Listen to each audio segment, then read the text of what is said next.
आज काय आहे माहिती आहे? मला बर्थडे, परीक्षा संपली,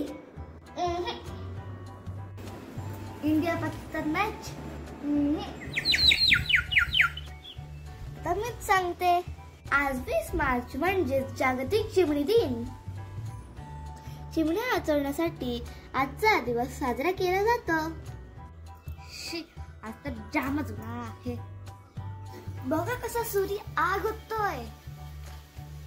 या उन्हाळ्यात चिमण्यांना किंवा इतर पक्ष्यांना त्यांचे चारा पाणी कुठून मिळणार? म्हणून आमच्या घरी आम्ही आणलाय चिमण्यांसाठी छान छान घरट आणि पक्ष्यांना पाणी पिण्यासाठी त्यांच्यासाठी एक छान छान मातीचं भांड.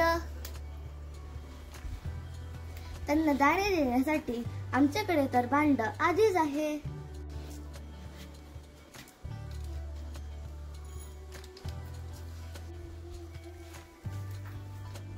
मग मित्रांनो, तुम्ही सुद्धा या 3 गोष्टी करा.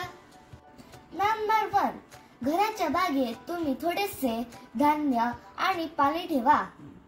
नंबर 2, घराच्या आजूबाजूला वेगवेगळे घरटी बनवा.